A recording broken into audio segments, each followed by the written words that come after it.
안녕하세요. 사연의 바지다의 DJ 민영입니다.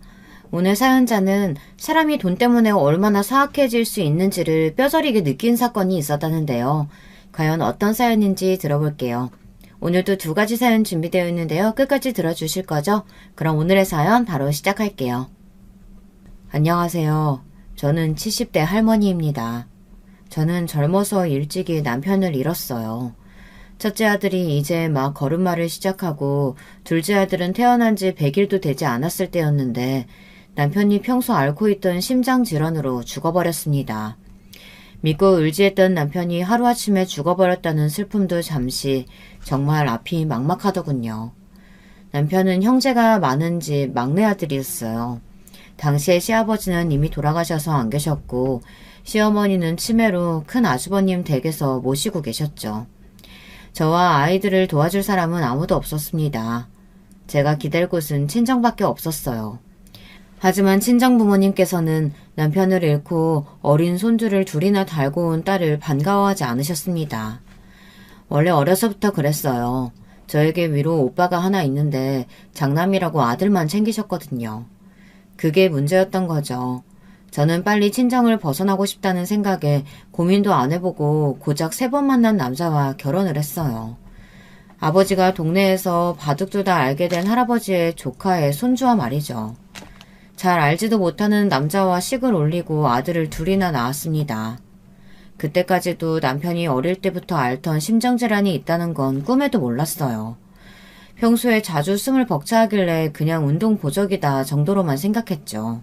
그런데 남편이 갑자기 죽어버렸을 때 그제야 시댁 식구들이 다들 입을 모아 이야기하더군요.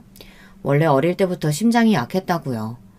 상갓집에서 망연자실한 제 뒤에 앉아 끊임없이 술을 먹으며 그런 소리를 떠들어대는데 저도 모르게 손이 떨리더니 배신감이라는 게 들더군요.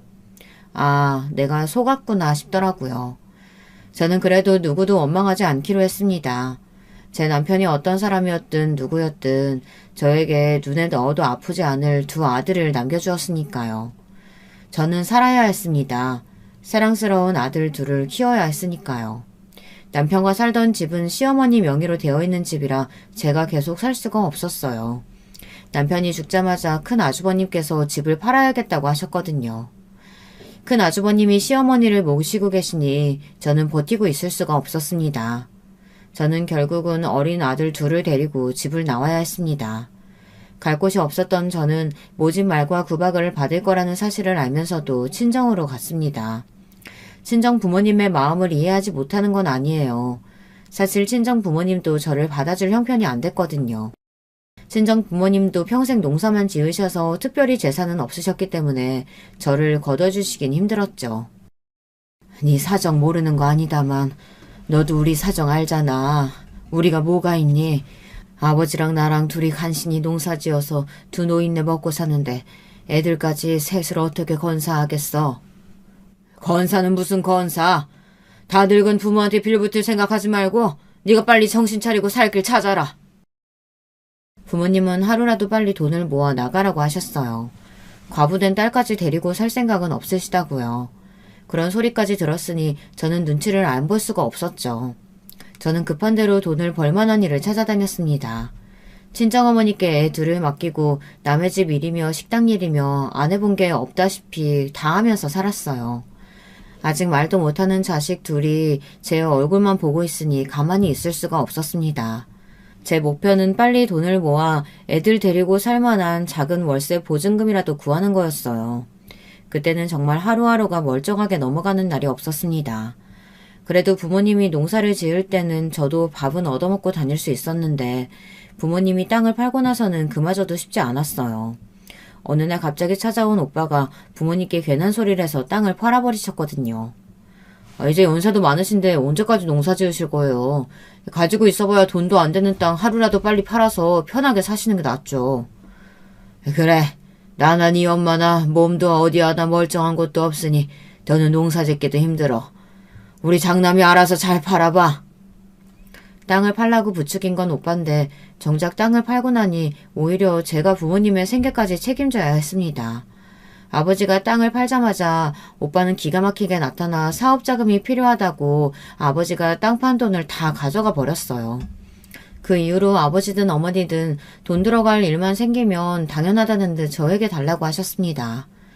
제 처지에 제 아들들이랑 나가 살지 구해야 할 돈이라고 줄 수 없다고 할 수도 없는 노릇이니 급한 대로 버는 족족 부모님께 드렸습니다. 저는 수중에 돈이 없으니 항상 불안했지만 그래도 혼자 보도는 부모님 곁에 있는 게 낫다는 생각이 들어 없는 살림에도 부모님을 챙겼어요. 제가 나가 일하는 동안 부모님께서 아들들을 봐주셔서 마음 편히 일할 수 있는 거니까요. 문제는 그 이후에도 오빠는 틈만 나면 아버지를 찾아와 돈 이야기를 했다는 겁니다. 친정 부모님은 장남인 오빠 말이라면 똥으로 매주를 만든다고 해도 믿으실 분들이에요.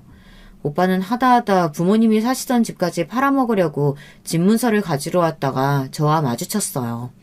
저는 오빠 손에 들린 집문서와 아버지 도장을 보고 놀라서 간신히 집문서를 빼앗았습니다. 이제 팔다 더 팔아먹을 게 없으니까 부모님 사시는 집까지 팔아먹으려고 그래? 집 하나 있는 것까지 다 팔아버리면 어머니 아버지 어디서 살라는 건데? 오빠가 모시기라도 할 거야? 내가 장남인데 내 사업이라도 잘 돼야 부모님 모시고 살 거 아니야. 급한 불만 끄면 되니까 이거 내놔. 오빠는 항상 그놈의 사업 핑계만 댔습니다. 말도 안 되는 소리 좀 하지 마.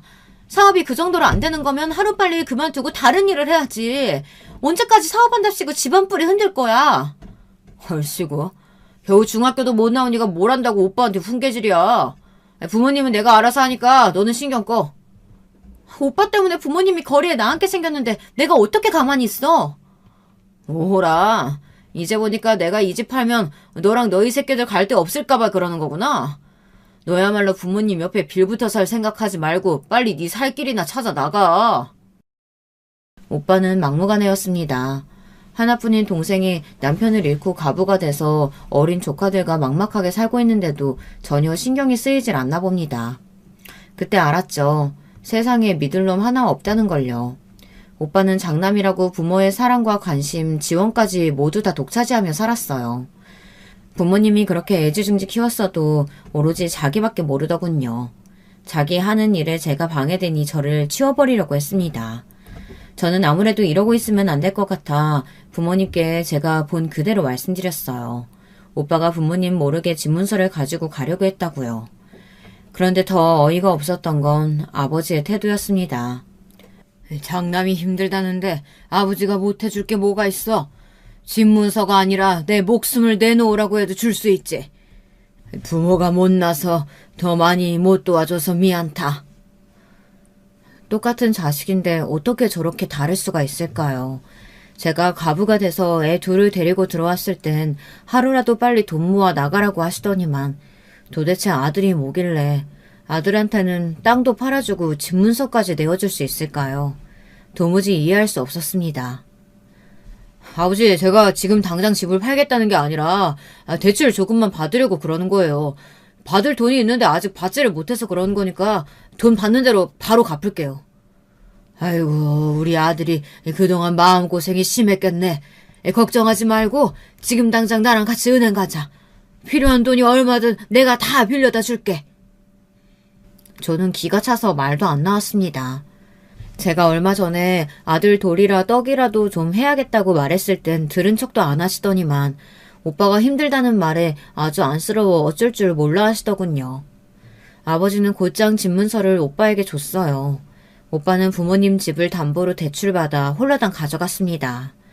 오빠 하는 짓도 얄미워 죽겠는데 아버지는 그날 밤 저를 불러 화를 냈습니다. 집을 파는 것도 아니고 고작 몇 푼 대출받는 건데 저한테 왜 설레발을 쳤냐고 나무라셨어요. 그러면서 다시는 오빠 앞에서 언성 높이지 말라고 경고까지 하셨죠. 저는 그때 결심했습니다. 사람이 살기 힘들어지면 원래 부모 형제도 못 알아보는 건데 제가 지금까지 너무 세상을 순진하게 봤던 거죠. 저는 오로지 제 자식들만을 위해 살겠다 다짐했습니다. 결심이 서니 정신이 바짝 들더군요. 저는 며칠 뒤 아이들을 데리고 친정을 나왔습니다. 그나마 어머니는 저에게 갈 데가 어디 있냐고 연신 물으셨지만 아버지는 그마저도 궁금해하지 않으셨어요. 오히려 앓던 이가 빠지게라도 한 것처럼 홀가분해 하셨죠. 저는 수중에 몇 푼 되지도 않은 돈을 가지고 무작정 집을 나와 살만한 곳을 구했어요. 친정을 나와 셋이 살기 시작한 동네는 달동네 같은 곳이었는데 작은 구멍가게에 방이 딸린 집이었어요. 애들을 키우면서 먹고 살기엔 딱인 것 같아 다 무너져가는 구멍가게를 샀습니다. 거기서 애들은 국민학교까지 보냈어요. 국민학생인 아들 둘과 셋이 누우면 머리가 장롱에 닿고 발바닥이 벽에 닿았지만 그래도 점점 더 좋아질 거라 기대하며 열심히 살았어요. 물론 여자 혼자 애 둘을 키운다는 게 쉬운 일은 아니었습니다. 한 번은 그런 적이 있었어요. 동네가 달동네라 워낙 후미진 곳에 있어서 동네 구멍가게에도 외상을 짓는 사람들이 많았어요. 당시에 쌀을 포대로 갖다 놓고 한 바가지씩 돈을 받고 팔았는데 자꾸만 쌀만 가져가고 외상을 하는 여자가 있었습니다. 어린 아이와 노모를 모시고 산다고 하도 사정을 해서 한두 번 외상을 줬어요. 저도 혼자 애 둘을 키우니 그 사정이 이해가 돼서 배려를 해준 거였죠. 그런데 이 여자가 언제부터는 아예 작정하고 제가 없고 아들만 있을 때 일부러 와서 자꾸만 외상을 해갔습니다. 쌀뿐만 아니라 술과 담배까지 자꾸 외상으로 가져갔죠. 제가 몇 번이나 외상값을 달라고 찾아갔는데도 돈을 주지 않았어요. 저도 땅 파서 장사하는 게 아니니 더는 봐줄 수 없어 그 여자에게 앞으로 다시는 물건을 팔지 않겠다고 단호하게 말했어요. 그런데 그 여자가 대뜸 저에게 소리를 지르며 화를 내더군요. 같은 과부 처지에 너무하네. 어린애랑 노모가 쫄쫄 굶고 있다는데 야박하게 자꾸 이럴 거야? 내가 다음 날이면 돈 생기니까 그때 갚겠다잖아. 그렇게 시간만 끈 게 벌써 몇 달째예요. 나도 땅 파서 장사하는 거 아니니까 외상값부터 갚아요. 그러면 물건 팔 테니까. 저도 웬만하면 야속하게 굴고 싶지 않았어요. 하지만 저도 하루 벌어 하루 사는 처지에 남의 상황을 봐줄 수는 없었습니다. 그런데 며칠 뒤 말도 안 되는 일이 벌어졌어요. 웬 깡패 같은 덩치 큰 남자가 술에 잔뜩 취해 가게를 찾아와 행패를 부렸습니다. 네가 외상값 안 갚는다고 내 마누라한테 쌀도 안 주고 술도 안 판다며? 동네 장사하면서 외상 안 해주면 어쩌겠다는 거야? 남자는 가게 안의 물건들을 발로 뻥뻥 차더니 바닥에 있던 쌀포대를 던져버렸습니다. 바닥에 그대로 떨어진 쌀포대가 터져 사방으로 흩어졌어요. 그 순간 저는 눈이 뒤집혔습니다. 남자고 깡패고 간에 너 죽고 나 죽자였어요. 저는 남자에게 달려들어 제 2배만한 몸을 밀치며 지금 뭐하는 짓이냐고 소리를 질렀습니다. 그러자 더 화가 난 남자가 저를 세게 밀었어요.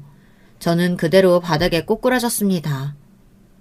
에이구, 여자가 이렇게 독해 빠졌으니 남자도 잡아먹었지. 앞으로 한 번만 더 내 마누라한테 외상 안 해줬다가는 내가 이 구멍가게 불을 질러버릴 테니까 그런 줄 알아? 알고 보니 매일 우리 가게에서 외상을 해가던 여자는 과부가 아니었어요.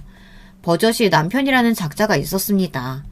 저에게 동질감을 느끼게 해서 외상을 가져가고 싶었던 건지 그게 아니면 못난 알코올 중독 남편은 죽은 거나 다름없으니 과부라고 한 건지는 모르겠지만 그 여자에게는 노모가 아닌 무식한 남편이 있었습니다. 저는 그 다음날 바로 경찰에 신고했어요. 남자가 가게에 와서 행패를 부린 그대로 경찰에게 보여주고 지금까지 그 집에서 갚지 않은 외상 장부도 보여줬죠.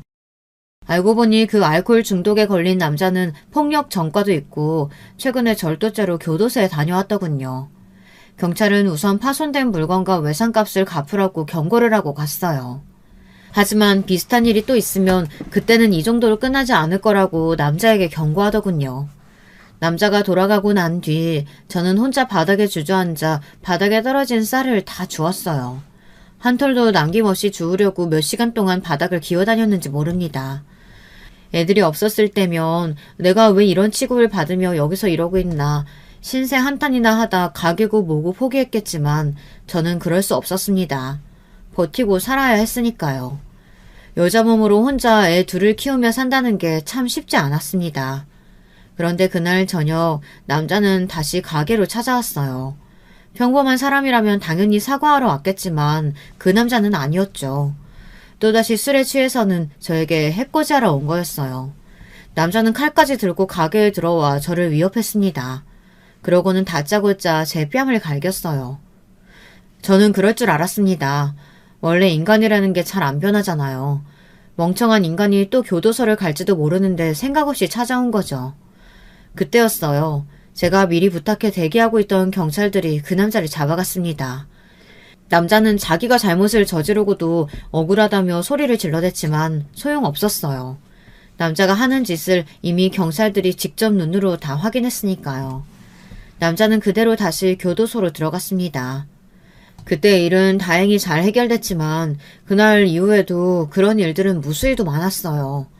과부라고 사람들에게 멸시받고 아들들은 아버지 없는 애라고 하루가 멀다 하고 놀림을 받아야 했지만 저는 아무리 힘들고 어려워도 자식들 앞에서 한 점 부끄러움 없이 살기 위해 악착같이 노력하며 아들 둘을 키워냈습니다. 그렇게 열심히 산 덕분에 저는 막내가 중학교에 들어갈 때쯤 그 지긋지긋한 동네를 벗어나 방이 3개나 되는 집도 사고 원래 하던 구멍가게에 10배는 되는 동네 마트를 인수했습니다.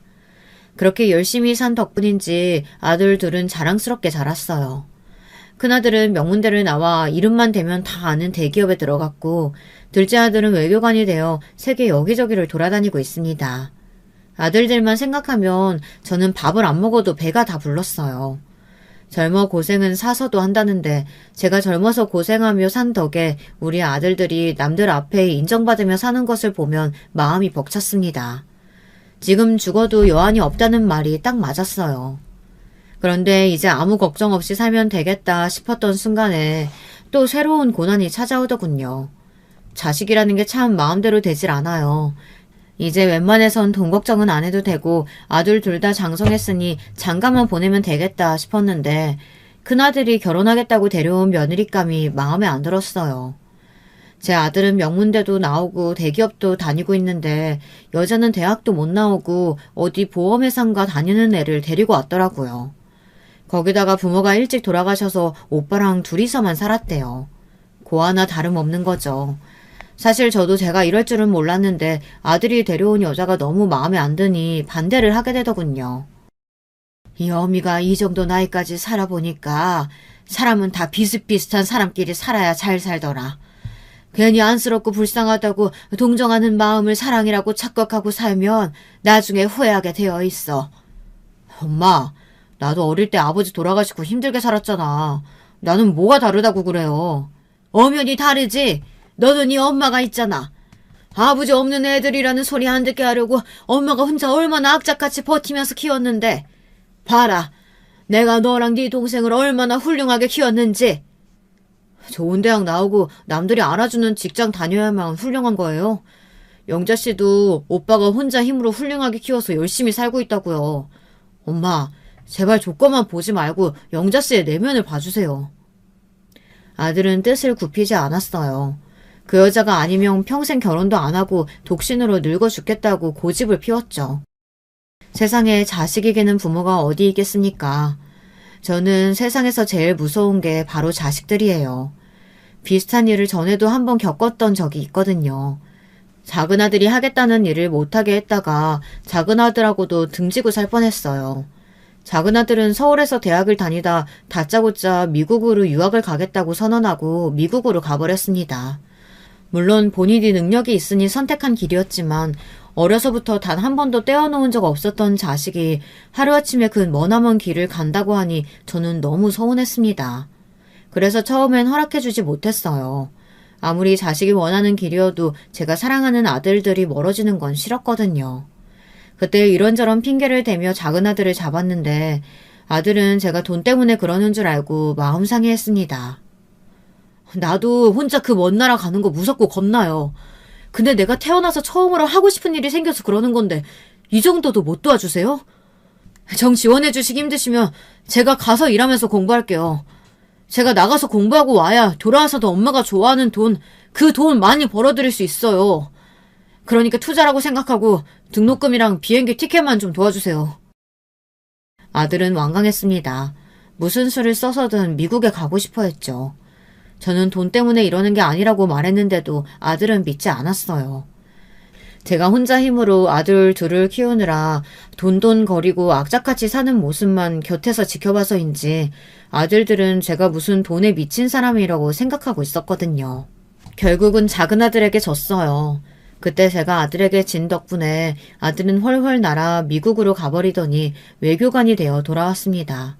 사실 돌아온 건 아니에요. 외교관이 되고 나서는 한국에 있는 시간이 거의 없어서 1년에 딱 2번 있는 명절에도 얼굴 보기가 힘들거든요. 거기다가 둘째는 미국에 있을 때 만난 여자와 결혼을 했어요. 겉모습은 한국인인데 속은 미국인이라 외국인이나 다름없었죠. 한국어도 서툴고요. 그러다 보니 며느리라고 해도 남보다 어려웠어요. 한국에 와봐야 손님같이 행동하니 제가 자식이라고 기대할 수 있는 게 전혀 없었죠. 그래서 더 큰아들 결혼에 신중했던 거예요. 저도 어쩔 수 없는 옛날 사람이라 큰아들이 장남이기도 하고 작은아들은 저렇게 외국 생활만 하느라 어머니를 챙길 생각을 안 하니 집안에 맏며느리라도 좀 제대로 된 애가 들어왔으면 했죠. 더군다나 결혼 이야기가 나오기 전까지 큰아들은 단 한 번도 제 속을 썩인 적이 없는 착한 아들이었어요. 사춘기 때도 작은 투정 한 번 부린 적이 없었고요. 그런 아들이 저에게 반기까지 들며 그 여자가 그렇게 좋다고 하니 저로서는 반대할 명분이 없었습니다. 더 반대했다가는 결혼도 안 하고 저도 안 보고 살 작정이라고 하는데 어떻게 반대를 하겠어요.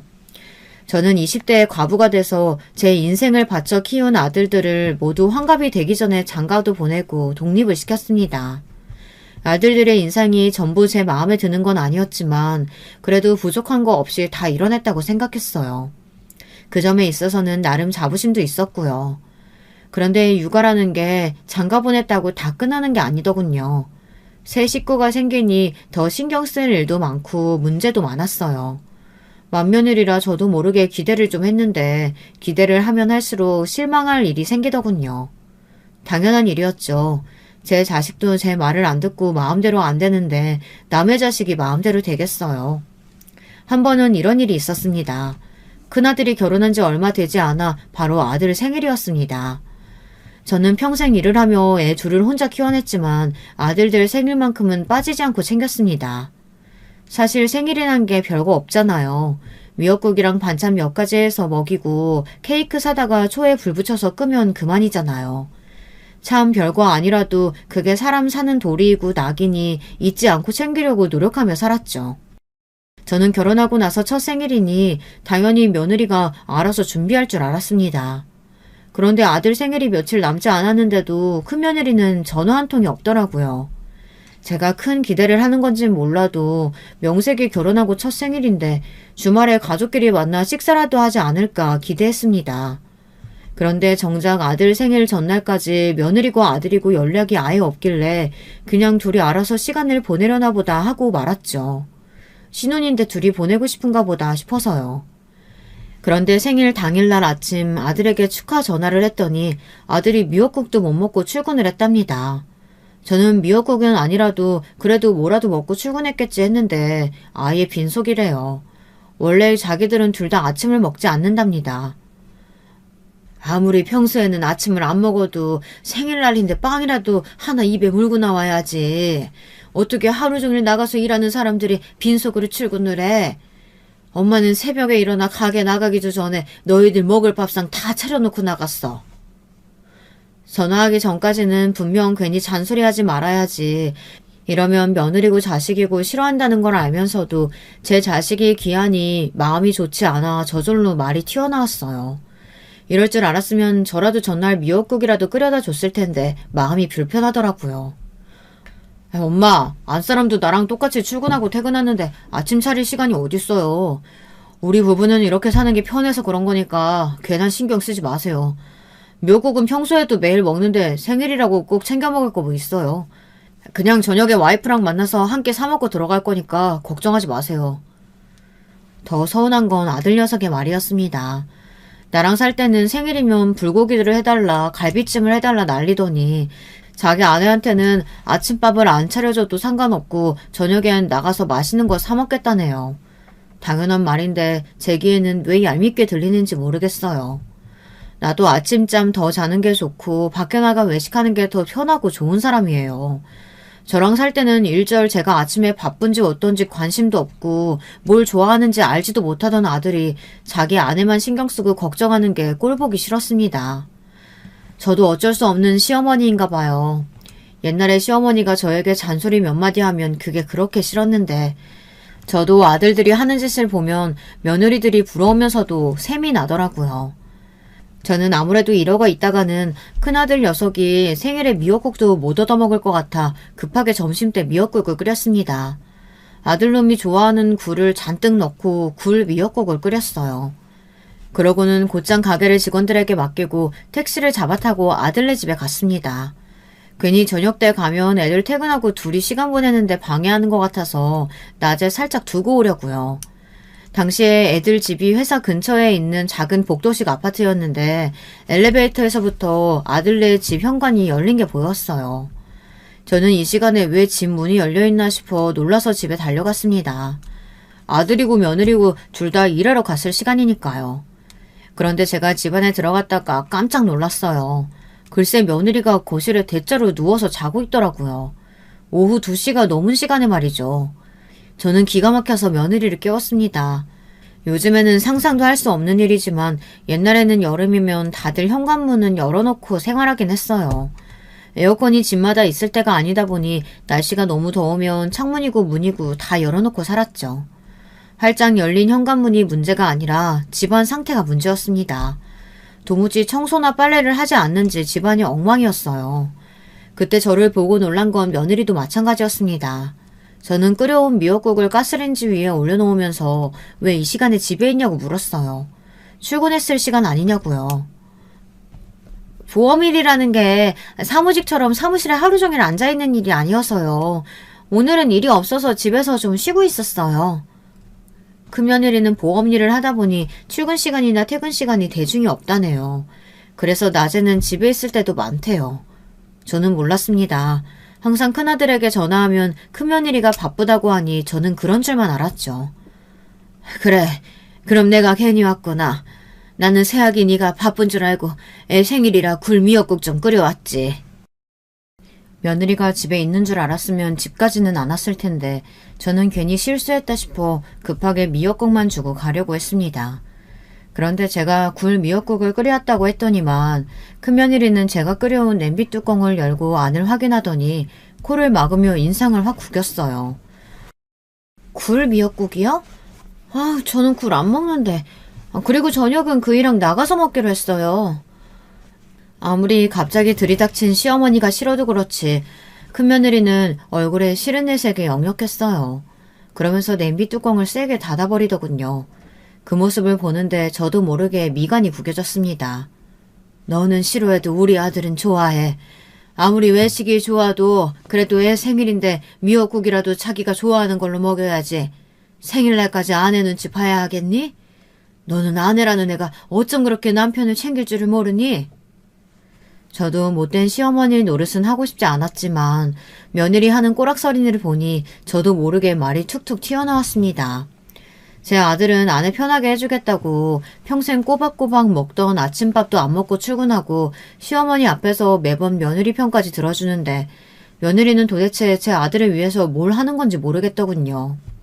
음식은 물론이고 집안 꼬락서니를 보니 살림하고는 아예 담을 쌓고 사는 것 같더라고요. 부모님도 일찍 돌아가셔서 어려서부터 오빠랑 같이 살았다는 애가 어쩜 할 줄 아는 거라고는 저렇게 하나도 없나 싶더군요. 저는 큰며느리에게 하고 싶은 말이 굴뚝 같았지만 애써 더러운 집을 외면하고 가려던 참이었습니다. 그런데 그때 며느리가 혼자 쭝얼거리는데 저에게 들으라는 식으로 이야기하더군요. 아들이 그렇게 귀하고 제가 못 믿어오시면 장가 보내지 말고 그냥 끼고 사시지 그랬어요.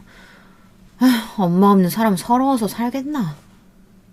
뭐야? 새아기, 너 지금 뭐라 그랬니?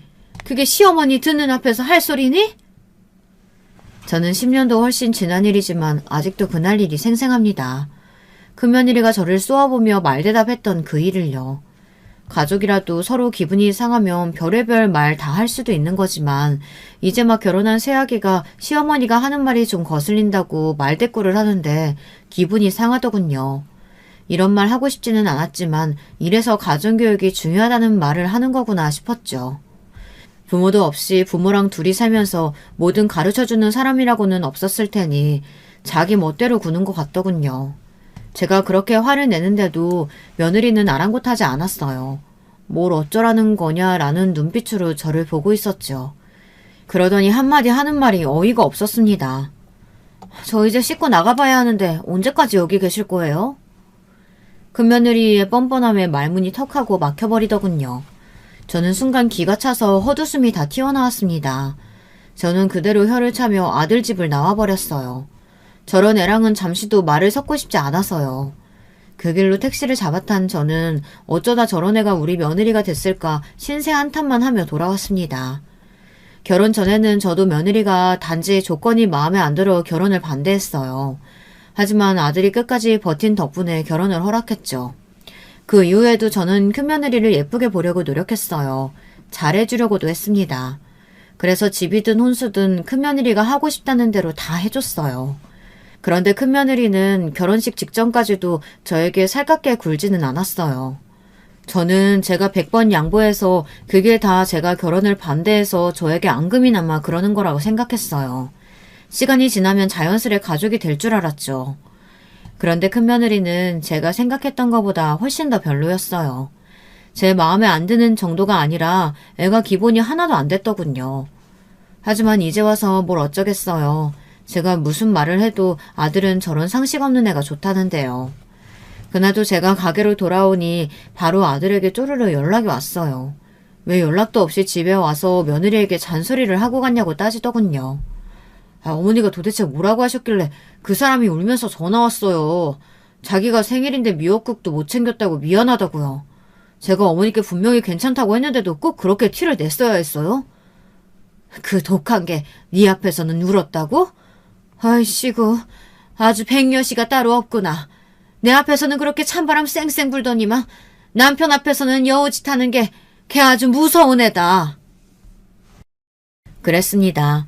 제 앞에서는 표정 하나 안 변하고 독하게 굴던 게 아들한테 전화해서는 미안하다고 울었다고 하는데 정말 기가 막히더군요. 어머니, 제발 그만 좀 하세요. 어머니 마음에 안 든다고 자꾸 이러시면 어떡해요. 제가 이혼이라도 당해야 속이 시원하시겠어요? 아들들이 잘 살길 바라시면 어머니가 아들이고 며느리한테 신경 끄고 사셔야죠. 아들의 모진 소리를 듣는데 제 머리가 띵했습니다. 그때야 알겠더군요. 이제 더는 제 아들이 아니라 며느리의 남편이 되었다는 사실을요.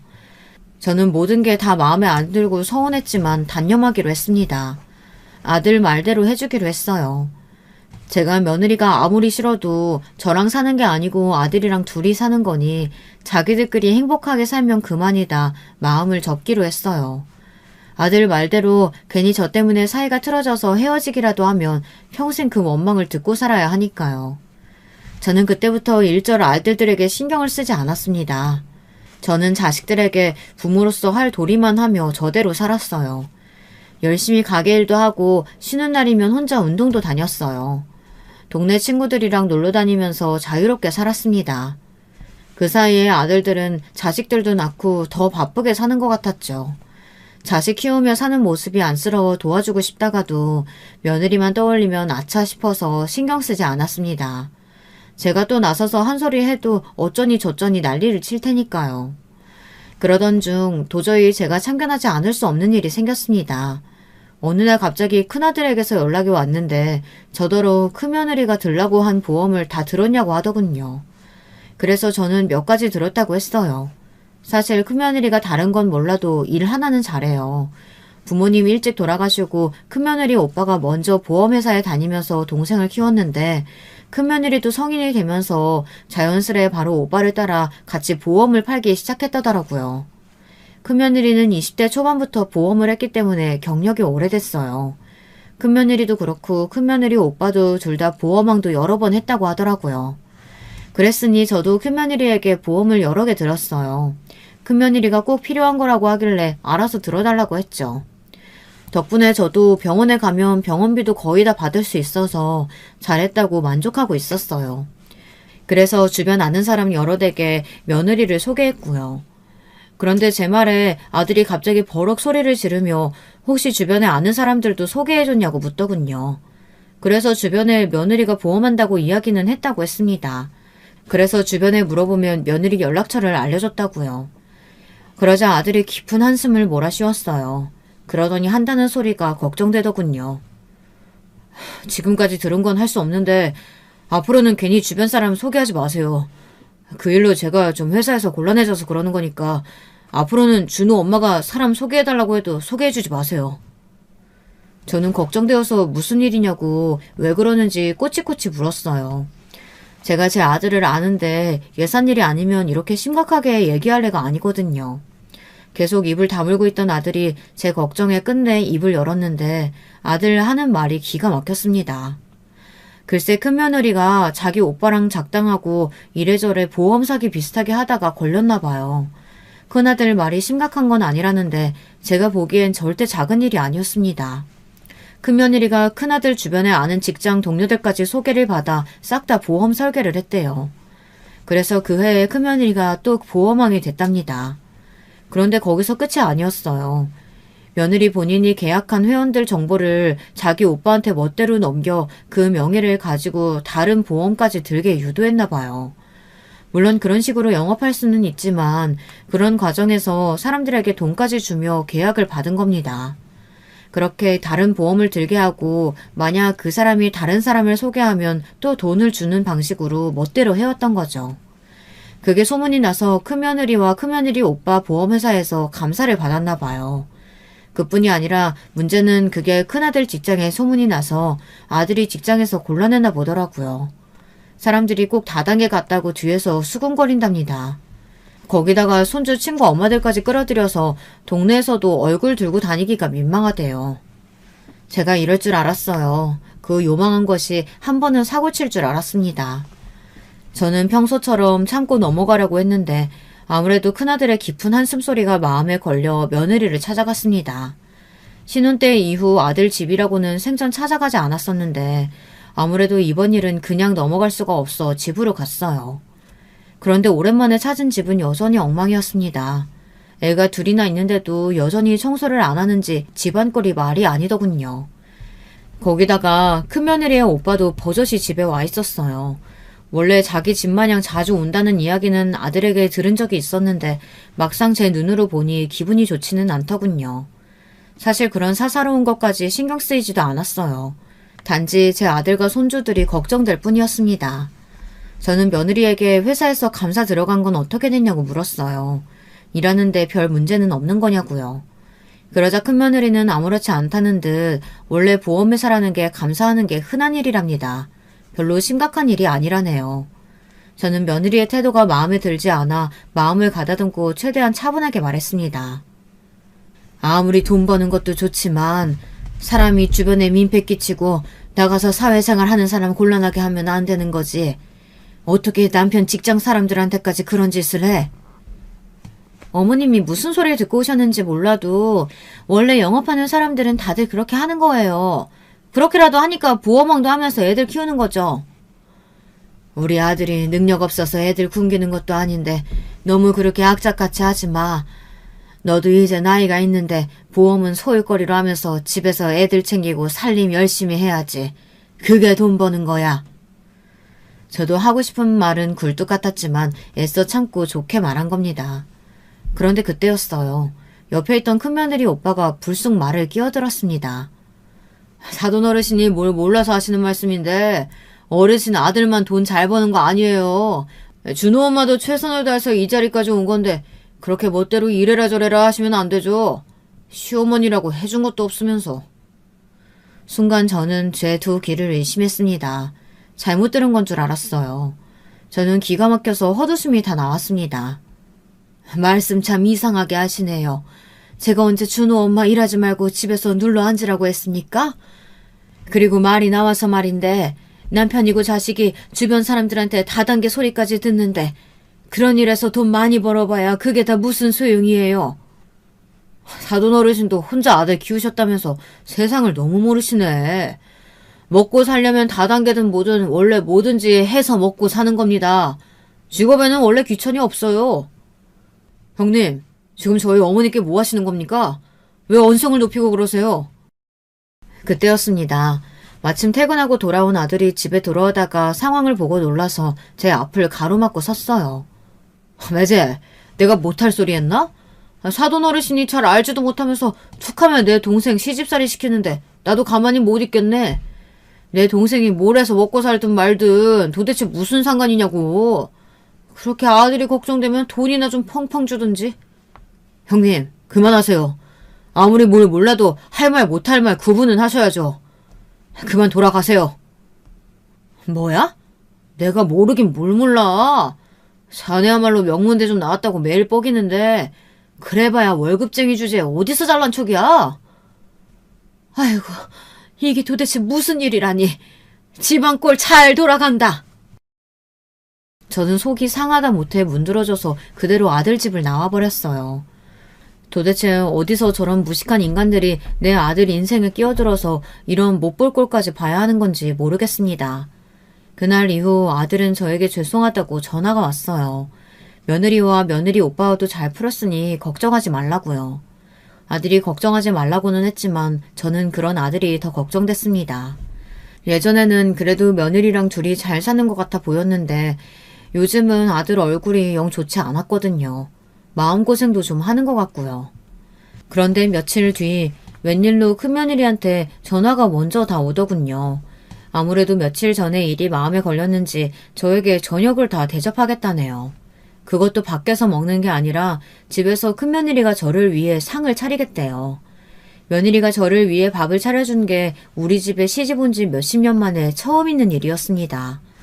저는 며느리만 생각하면 괘씸해서 다신 보고 싶지 않았지만 그래도 제 손주까지 낳고 제 아들과 산 세월이 있으니 어른으로서 너그럽게 이해하고 넘어가주자 싶어 그렇게 하겠다고 했습니다. 그런데 역시나 인간은 그렇게 쉽게 변하는 동물이 아니었어요. 어쩌면 큰며느리를 처음 봤을 때 어떻게든 아들과의 결혼을 뜯어 말렸어야 했습니다. 큰며느리는 제가 생각한 것보다 훨씬 더 악랄한 년이었어요. 제가 아들네 도착했을 때 깜빡 속을 뻔한 게 상다리가 부러지게 상을 차렸더군요. 제가 좋아하는 전복죽부터 생일도 아닌데 잡채에 갈비찜까지 화려하게도 차려놨더라고요. 저는 놀라서 무슨 날이냐고 뭘 이렇게 고생했냐고 했습니다.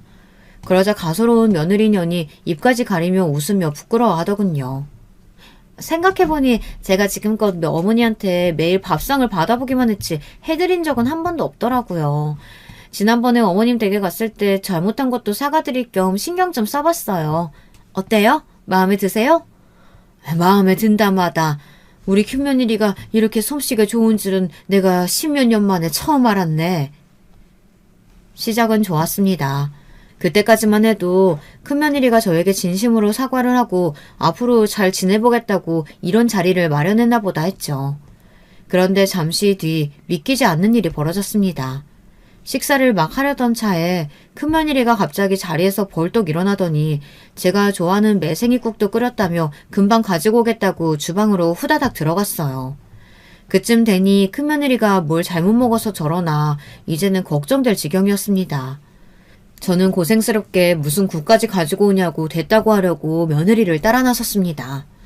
그런데 웬걸 국을 가지고 온다던 며느리는 제가 뒤따라온 줄도 모르고 국을 담은 그릇에 뭔가를 집어넣으며 누군가와 통화를 하고 있더군요. 그런데 그 내용이 아주 소름 끼쳤어요. 이것만 넣으면 저 할망구 사망보험금 10억은 우리 거라는 거지? 순간 가슴이 팔짝팔짝 뛰고 손이 차가워지는데 느낌이 쎄하더군요. 저는 며느리가 저를 보기 전에 후다닥 주방을 나와 자리에 앉았습니다. 그때 큰며느리는 마치 아무 일도 없다는 듯 국 2개를 들고 나와 제 앞에 연기가 모락모락 나는 국그릇을 내려놓더군요. 그러면서 맛있게 드세요 라고 말하는데 온몸에 소름이 쫙 돋았습니다. 저는 아무래도 이상해서 이대로 가만히 있을 수는 없었어요. 저는 순간 머리를 굴렸어요. 그러고는 콜록콜록 사례에 들린 척 기침을 하며 큰며느리에게 물 한 잔만 떠다 달라고 부탁을 했습니다. 그러자 큰며느리가 역시나 자리에서 벌떡 일어나 조금만 기다리라고 하더군요. 큰며느리가 자리에서 일어나자마자 저는 곧장 제자리에 있던 국을 며느리의 국과 바꿨습니다. 며느리의 통화 내용을 들은 이상 분명 국 안에 뭔가 들어있을 것 같아서요. 그런데 잠시 뒤 말도 안 되는 일이 벌어졌습니다. 식사하던 며느리가 갑자기 헛구역질을 하기 시작하더니 입에서 거품이 부글부글 끓어오르기 시작했어요. 그러더니 몸을 벌벌 떨면서 뒤로 쿵 소리를 내며 넘어져 버렸습니다. 큰며느리는 그대로 기절했어요. 저는 너무 놀라 큰며느리의 상태를 확인하곤 곧장 119를 불렀습니다. 다행히 금방 도착한 구급차가 며느리를 응급실로 데리고 갔습니다. 저는 큰며느리와 응급실에 가며 아들에게 연락했어요. 그리고 그날 밤 있었던 일을 설명했습니다. 응급실에 도착한 저와 아들은 제발 아니기를 바라던 이야기를 듣고야 말았습니다. 며느리가 먹은 국에서 맹독성 농약이 나왔답니다. 며느리는 곧장 위세척을 받았어요. 아마 조금만 늦었으면 며느리는 사망했을 거랍니다. 의사 말을 듣자마자 저는 그대로 바닥에 주저앉고 말았습니다. 그런데 그때 아들은 곧장 며느리의 핸드폰부터 확인했어요. 제가 주방에서 며느리가 누군가와 통화하는 내용을 들었으니 가장 최근에 통화한 사람이 며느리와 공모해 저를 죽이려고 한 일이라는 거죠. 그런데 번호를 확인한 아들은 저만큼이나 침통한 표정으로 머리를 움켜쥐었습니다. 내가 이럴 줄 알았어. 이럴 줄 알았다고. 그게 무슨 소리야? 누군데 그래? 제 말에 순간 눈물을 왈칵 쏟은 아들은 갑자기 제 앞에 무릎을 꿇고 앉았습니다. 어머니, 죄송해요. 이게 다 제 잘못이에요.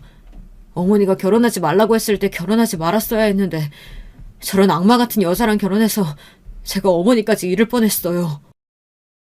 저는 아들부터 진정시켰습니다. 아무래도 이 사달의 원흉인 큰며느리 년이 농약을 먹여 나를 죽이려고 한 일만이 만행의 끝은 아닌 것 같았습니다. 그런데 애써 눈물을 삼킨 아들이 경찰에 신고부터 하더군요. 그로부터 얼마 뒤 경찰이 응급실로 찾아왔어요. 아들이 경찰에게 증언하는데 저는 경악을 금치 못했습니다. 알고 보니 큰며느리 년은 사기꾼도 이런 사기꾼이 없더라고요. 큰며느리 년이 저를 죽이겠다고 함께 공모한 게 바로 그년의 오빠였습니다. 그런데 아들 말이 오빠라고 우리에게 소개했던 남자가 친오빠가 아니랍니다. 저번에 일 있고 나서 아무래도 이상해서 내가 좀 알아봤는데 알고 보니까 내가 알고 있던 형님이 준호 엄마 친오빠가 아니더라고. 부모님이 일찍 돌아가셨다는 것도 거짓말이고 원래는 고아원에서 자랐대. 그 오빠라는 사람도 고아원에서 같이 자랐던 남자고. 세상에 어떻게 이런 일이 있을 수 있을까요?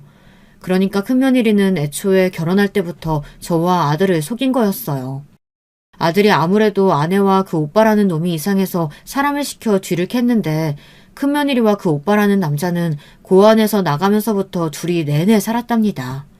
그러면서 친오빠라고 속이고 결혼까지 하고 지금까지 제 아들의 형님 행세까지 한 거죠.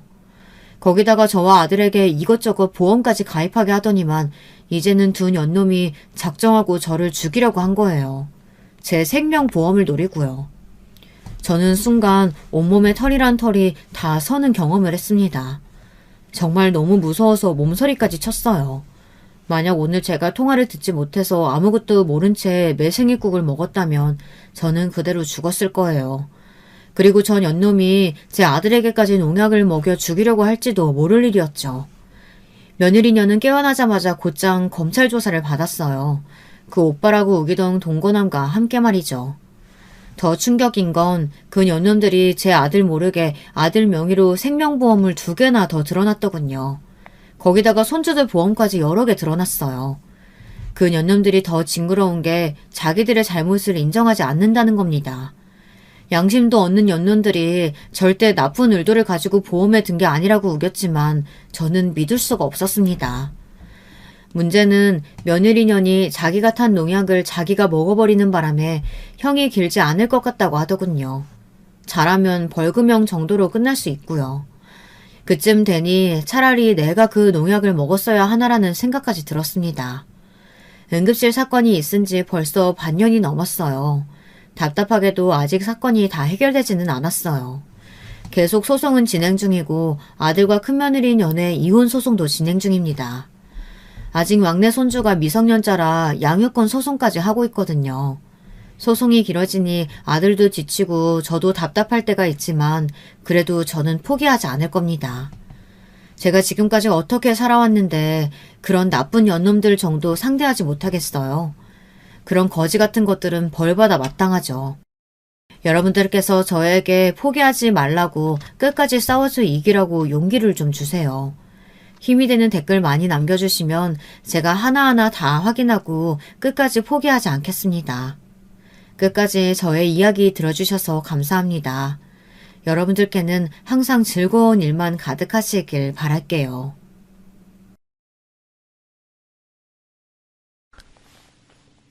여러분, 두 번째 사연 시작하기 전에 좋아요, 구독 꼭 눌러주실 거죠? 그럼 두 번째 사연 바로 시작합니다. 기혼자분들의 대다수는 연애 결혼을 하셨겠죠? 본인의 배우자가 결혼하고 나서는 연애할 때랑 너무나도 달라지신 경우를 겪으신 적 있는지요? 자기 남편이 결혼 전에 연애만 하던 시절에는 설마 그럴 줄 몰랐다고, 결혼하고 나서부터는 사람이 바뀐 것 같다며 하소연하는 기혼 여자들의 이야기. 제가 직접 듣기도 했고 인터넷에서 보기도 많이 봤는데요. 애석하게도 저 역시도 이런 경우에 속하더군요. 제 남편이란 사람이요. 저랑 연애하면서 만날 땐 그런 사람일 거라고는 생각 못했어요. 저는 진짜 솔직히 말해서 남편이랑 사귀게 될 줄 꿈에도 몰랐었답니다. 이상형이랄 것도 대단히 정해져 있진 않았으나 제가 선호하던 타입과도 거리가 먼 사람이었고요. 저하고는 결 자체가 달랐죠. 당시에 저라는 사람은 안 그러려고 애를 쓰지만 어쩔 수 없이 얼굴에서부터 소심이 답답이라는 성격이 드러나는 사람이었네요. 저는 남편이 먼저 호감을 표현해주고 나서야 내가 이 사람을 마음에 들어 하고 있구나 이런 생각이 정리가 됐었어요. 왜냐하면 제가 자존감이라는 게 무척이나 낮은 여자였기 때문이에요. 누가 나를 좋아한다고? 그게 진심일까? 일시적인 건 아닐까? 진심으로 나를 좋아하는 게 맞다면 상대에게도 뭔가 하자가 있는 게 아닐까? 이런 의구심이 자꾸만 머릿속에 들었기 때문에 행동에도 제약이 걸렸죠. 이런 건 제가 태어나고 자라온 환경이 저를 이렇게 만든 듯 싶네요. 혹시 여러분의 주변에 답답하게 굴고 자꾸 의심하려 드는 존재가 있다면 아마도 저 같은 유형일 가능성이 크네요. 자존감이 낮아서 그래요. 자기 스스로 전혀 대단하지 못한 사람이라고 생각하며 살기 때문이죠. 그런데 남편은 말이죠. 저랑 사귀게 된 후에 저라는 사람을 있는 그대로 받아들여줬어요. 소심하고 달변가와는 거리가 먼지라 곧바로 할 말을 못하고 마음속에서만 빙 돌고 있는 저를 발견하고서는 이렇게 말해줬었죠.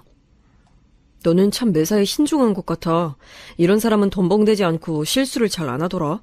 그러니까 너만이 가진 장점이라고 할 수 있지. 뭐? 장점이라고? 나한테 장점이라는 게 있다니. 그것도 내 답답한 면에 장점이라고 얘기해주다니. 오빠, 나 지금 기분이 너무 이상하고 낯설다. 뭘 그렇게 당황하고 그래. 나는 느낀 그대로 말해주는 것뿐인데. 세상 모든 사람이 어떻게 자기 생각을 시원하게 표현하고 살 수 있겠어. 이런 사람 저런 사람 다 있는 거지. 너도 여러 가지 유형들 중에 하나일 뿐이야. 너무 어깨 축 처져 있지 마. 알고 보면 네가 장점이 많은 사람이야. 조금 부끄럽게도 제가 평생에 그런 말을 들은 것은 그때가 처음이었기에 마음이 마구 흔들렸답니다. 저 스스로 창피해하는 면모를 누군가 좋게 봐주니까 마음이란 게 속절없이 열리고 말았죠. 제가 남편하고 사귀게 될 줄 상상 못했었다고 했잖아요. 그런데 그것보다 더 상상 못했고 꿈에서조차 생각 못해본 게 바로 남편과의 결혼이었어요. 우리 처음 사귀기로 했던 때보다 너 진짜 다른 사람처럼 달라진 거 알아? 내가 너를 변화시켰구나 싶어. 너를 이렇게 발전시킨 내가 진짜 신기하고 대단한 것 같네. 남편은 저랑 있으면 자기가 대단한 남자가 된 기분이라 고취감이 든다고도 했었네요. 그렇게 보자면 서로에게 긍정적으로 영향을 끼쳤던 것 같아요. 당시에 남편은 계약직으로 직장을 다니고 있었는데요. 안타깝게도 재계약에는 실패했고 남편은 이것에 커다란 충격을 입었습니다. 내가 이대로 끝이라니. 분명히 재계약 될 거라고, 보나마나 성공일 거라고 다들 나한테 그랬었는데 난 그래서 의심도 하지 않았어. 내년에도 지금의 일을 계속하고 있을 거란데 의심을 하지 않았단 말이야. 그런데 지금 이게 뭐야. 진짜 자존심이라는 게 박살난 것 같다. 오빠, 너무 그렇게 좌절할 거 없어. 세상에 어디 일자리가 거기만 있어? 재계약, 나도 오빠 말 듣고서 무조건 될 거라고 생각했었기 때문에 이런 소식이 당황스럽긴 하지만 냉정하게 따져보자면 될 거라는 확률이 100%는 아니었잖아. 어쩔 수 없었던 일이라고 생각하고 이제 그만 털고 일어나자. 오빠라면 더 좋은 직장 잡을 수 있을 거야. 그렇겠지? 나 김사훈이가 보란듯이 더 성공을 거두려고 이런 시련이 온 거겠지? 진짜 너무 날벼락 같은 일을 당했는데 너라도 나 위로해줘서 고마워. 너 없었으면 내가 많이 힘들었을 거야. 남편은 제가 건넨 위로에 받았던 충격을 떨치고 그 직장에서의 생활을 덤덤하게 마무리 지을 각오를 다질 수 있었는데요. 근무 마지막 날에 충격적인 전말이 밝혀지고 말았어요. 알고 보니까 남편이 재계약 못할 것이라는 것을 그 동료들은 다 눈치채고 있었다네요. 그럼에도 남편을 더 나락으로 떨어뜨리려고, 놀려먹으려고, 좌절에 빠뜨리려고 일부러 재계약 무조건 된다. 이미 재계약 확정이나 다름없다. 이렇게 바람을 넣어왔던 것입니다. 근무 종료 날에 한 사람이 남편에게 몰래 다가오더니 착잡한 표정으로 그런 얘기를 전해주었다네요. 사실은 남편 빼고 다 한통속이었단 무서운 얘기를요. 지난 2달간 일부러 남편에게 헛바람 넣으면서 재계약 이미 확정이니까 한턱 쏘라면서 남편에게 커피값이며 고깃집 비용을 뜯어냈던 것이죠. 재계약 될 줄로만 믿고 어깨에 힘주고 다니는 남편을 보면서 다들 속으로 즐겁게 비웃고 있었다는 그 전말, 저 역시 남편에게 전해 들으면서 온몸에 불쾌한 소름이 돋아났어요. 인생에서 그런 부류는 결코 만나지 않는 게 상책이에요. 남의 상처에 신경 안 쓰고 괴로워하는 모습을 보면서 그걸로 자기가 더 우월하다는 것을 느끼는 못된 부류들이 있죠. 남편은 직장에서 그런 부류를 만나 철저히 농락당한 것이었습니다. 사람에 대한 신뢰가 바닥을 쳤고 나 이번 일로 진짜 남자로서 자존심에 금이 가버렸다. 회복이 될지 모르겠다. 나 이제 어떻게 사회생활이라는 걸 다시 할 수 있을까? 설마 내가 이렇게 우스운 꼴을 당할 줄이야. 남편은 눈물을 글썽이며 허망한 표정을 짓고 있었죠. 모든 여자분들이 그렇진 않겠지만 대체로 여자들에겐 이성을 향한 모성애를 느끼게 되는 그런 것이 내재되어 있대요. 저도 그랬나 봐요. 그 순간에 저는 이 남자가 너무 안쓰럽고 안타깝게 여겨졌고 제가 보듬어주고만 싶어졌어요. 그간 사귀면서 느껴온 애정과는 살짝 종류가 다른 기분이었죠. 왠지 모를 측은지심에서 피어오르는 애틋함이라고나 할까요? 그런 게 느껴지더라고요. 너 솔직히 속으로 나 우습게 보고 있지? 꼴이 비참하게 됐다면서 나 비웃고 있지? 뭐라고? 절대 아니야, 오빠. 난 그렇게 생각한 적 없어. 힘들면 울어도 되고 무너져도 돼. 사람 인생이라는 게 어떻게 탄탄대로만 앞에 놓여있을 수 있겠어. 가끔은 비포장도로도 나오고 진흙길도 만나고 그러는 거지. 오빠는 지금의 구간만 버텨내면 다시 좋은 길 만날 수 있을 거야. 너무 좌절하지 말고 힘냈으면 좋겠어. 저의 진심 어린 위로에 남편 눈물을 떠봐줬어요. 나중에 들었는데 저는 생각이 처음 들었던 순간이 바로 이때였대요. 저는 이 순간에 남편을 향해 모성애 같은 게 들었었는데 안 좋았던 일로 인해 오히려 저희 두 사람에게 진지한 결속이 생겨버린 셈이었네요. 남편은 자기의 처지를 감싸 안아주는 제 태도에 감동했었다는데요. 사실 저는 남편처럼 똑같은 경우를 겪어본 건 아니었으나 그런 식의 무례한 을 받아본 적이 있었기에 남편의 심경에 깊은 공감을 할 수 있었던 거였죠. 부담 가지지 말고 다시 좋은 일자리 얻는 것에만 집중하라고 말을 해줬습니다. 어차피 결혼에 대한 큰 기대도 없었고요. 왜냐하면 저는 연애 도중에 이미 시어머니를 뵌 적이 있었어요. 제가 초장부터 강렬히 느꼈던 것은 시어머니께서는 소위 아들 유세라는 게 있으신 분이라는 거였죠. 우리 아들, 귀한 아들이라는 호칭을 꼭 입에 달고 사셨고요. 저에 비해서 확연히 기가 강해 보이셨기 때문에 존재감도 강렬했습니다. 저에게 직설적인 질문도 초장부터 바로 날리셨던 분이고요. 어디 사냐, 무슨 일 하냐, 부모님 뭐 하시냐 이런 걸 물어보시는 동안 표정에서는 영 탐탁지 않다는 기색이 역력하셨죠. 남편 몰래 저에게 이런 말씀을 조용히 남기시기도 했고요. 그래, 사귀는 건 그래 사귈 수 있지. 어디 한번 잘 만나봐라. 대신 결혼까지는 꿈도 꾸지 말고. 네가 생김새가 침착해 보이는 게 자기 본수는 알게 생겼구나. 그러니 내가 믿으마. 지금 내가 무슨 소리를 하고 있는지 충분히 알아들었겠지? 그러면서 제 어깨를 손으로 꽉 움켜잡으셨어요. 하마터면 악하고 비명을 지를 뻔했었네요. 이런 경험이 있던 저였으니 남편하고의 결혼이요. 염두에 두고 있지 않았어요. 저에게 청혼할 거라느니 어쩌느니 하는 소리를 들으면서도 씁쓸한 웃음이 지어질 뿐 큰 감흥은 들지 않았었네요. 그런데 사람 일이라는 게 돌아가는 모양새가 참 희한한 것 같아요. 나중에 안 거지만 저의 시큰둥한 반응에 되려 남편은 저랑 결혼을 꼭 해야겠다는 다짐을 했대요. 어라? 이 여자가 완전히 내 건 줄 알았고 완전히 넘어온 줄 알았는데 내가 재계약 실패해서 좌절한 거 보고도 나를 버리긴커녕 안아주길래 나 없이 못 사는 여자인 줄로만 알았다고. 나한테 영혼까지 푹 빠진 줄 알았는데 이게 뭐지? 일부러 튕기는 건가 했더니 그것도 아니고 진심으로 나한테 안 매달리려고 하는 거네. 어쭈 그래? 이거 뭐지? 지금 내가 더 좋아한다 쪽이라 이거야? 남자의 승부욕을 마구 자극해대네. 이런 생각들을 이어가면서 저와의 결혼을 열심히 실현시켜 나갔던 거예요. 사실 그전까지는 남편이 저랑 결혼하고 싶다고 말을 했던 것에는 반쯤 허세가 섞여 있었죠. 그냥 멋진 멘트를 날리고 싶었던 거였으니까요. 그런데 제가 결혼에 대해 소극적으로 반응하자 그게 남자의 뭔가를 건드리고 말았다네요. 남자분들, 이런 심리가 뭔지 정확히 아신다면 댓글에 남겨주신다면 고맙겠어요. 제가 꼭 찾아볼게요. 아무튼 남편은 염원하던 성공적인 재취업을 이뤄냈고 저와의 결혼을 추진했어요. 그쯤 되자 저도 결혼은 어렵다고 자세를 취하기가 어려워져서 에라이 모르겠다 하고서는 남편의 청혼에 적극적으로 수락하고 말았네요. 그래, 비록 내가 일찌감치 환영받지 못하는 존재로 찍혔는데다가 행복한 결혼 생활이나 단란한 가정을 꾸린다는 것, 좋은 부모가 된다는 것에는 자신이 없는 사람이지만 나의 답답한 면모를 장점이라 말해주고 늘 열린 시각으로 세상을 바라보는 남자잖아. 이런 남자와 함께 할 수 있다면 내가 역경 정도는 헤쳐나가야 하는 거 아닐까? 자신감을 가지고 부딪혀보자. 하지만 펼쳐진 가시밭길은 제가 각오했던 것 이상이었죠. 남편이 저랑 결혼하겠다고 선언했을 때 시아버지께서는 그저 떨떠름한 기색을 비치신 것이 다였으나 시어머니께서는 갑자기 눈을 질끈 감으시더니 손으로 뒷목을 잡으며 옆으로 풀썩 쓰러지셨어요.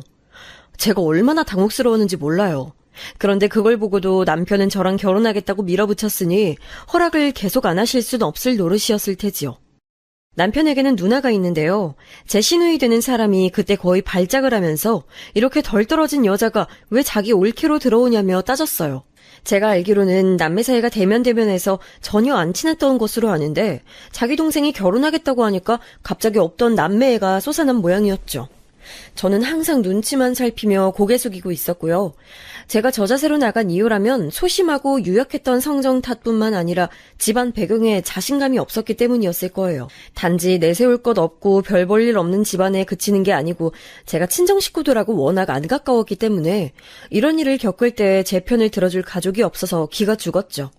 저 어렸을 때부터 사이가 나쁘셨던 부모님, 가출을 반복하며 집안 살림 거덜낸 오빠, 마찬가지로 사고 쳐대면서 집에 붙어있는 꼴을 본 적 없던 언니, 다들 예나 지금이나 한결같이 서로에게 관심이나 애정이 없었어요. 천성들이 본래 그랬던 것인지 저를 제외하면 다들 정이 없는 성격들이었고요. 저만 집안에서 이단아였기 때문에 이런 저를 포용해준 남편에게 유독 끌렸으며 결혼을 하기로 한 이상 끝까지 밀고 나가겠다는 결심이 섰던 것 같네요. 결국에는 내가 이런 배우다 말고 잘하다 만 것 같은 반푼이를 내 며느리로 들이고 말았구나. 아유, 내 팔자야. 제가 어머님 보시기에 많이 부족한 거 알고 있습니다. 하지만 앞으로 부족한 부분들을 열심히 채워나갈 테니까 기회를 주세요. 정말로 결혼 생활 잘해 보일게요. 네가 열심히 뭘 어떻게 잘할 건데? 어따 대고 어머님이라고 벌써부터 그러는 거야. 아우, 요 맹랑한 것 봐라. 내가 네 엄마니? 그렇다고 제가 여사님이라고 부를 순 없잖아요, 어머님. 제 엄마를 성의껏 모신다는 생각으로 성실한 며느리가 될게요. 세상에, 내가 진짜 할 말이 없구나. 아주 대단한 의미로 나를 할 말을 잃게 만들었어. 아들 번듯하게 잘 키워놨더니 어디서 이딴 게 들러붙어서는 다 망쳐놓는 것인지. 아유, 앞으로를 생각하면 머리가 아프네. 좌불안석인 결혼 과정이었지만 전 그럼에도 좋았어요. 이제 인생의 2막이 열린다는 실감이 들었고 이상적인 가정을 꾸리겠다는 기대감이 들었으며 시댁 식구들이 제 가족이 됐다는 생각으로 벅찼거든요.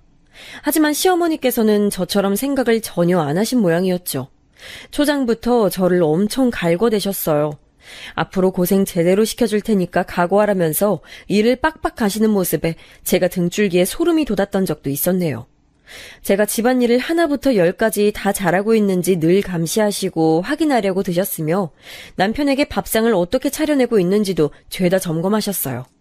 참고로 저희 신혼집이랑 시댁이 가까웠고요.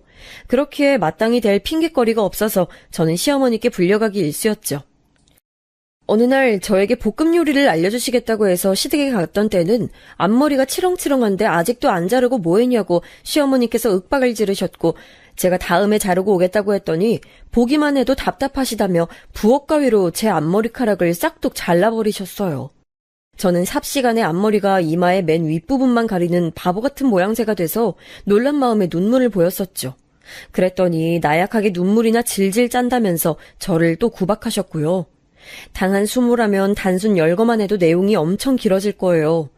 그 정도로 제가 고되게 당했고 참다 못해서 남편한테 이런 거 말하면서 제발 조치를 취해달라고 했더니 하루 종일 회사에서 일하고 온 사람에게 왜 그런 피곤한 소리를 하냐며 시어머니의 말씀을 며느리가 따르고 사는 건 당연한 거니까 저보고 참으라 그랬어요. 너무 힘이 빠지더라고요.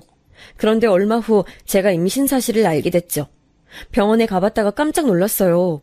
저는 끽해야 8주나 됐을까 그렇게 생각했었는데 14주라고 하는 거예요.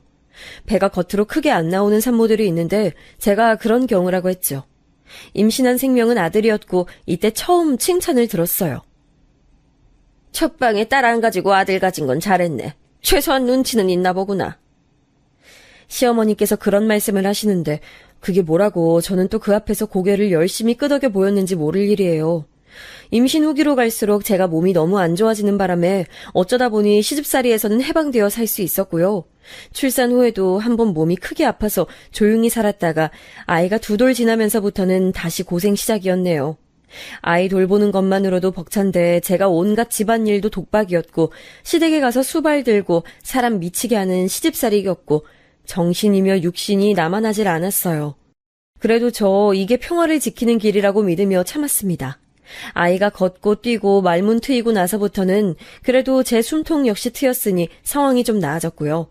생각도 못했던 부분은 저희 아들이 자기 할머니를 싫어한다는 것이었어요.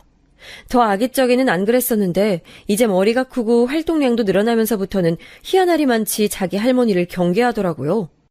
저는 영문을 모르겠으니까 눈치만 보이고 아무리 예쁜 손자라도 자꾸만 그렇게 나오니까 시어머니께서도 슬슬 심기가 불편해지신 모양이었죠.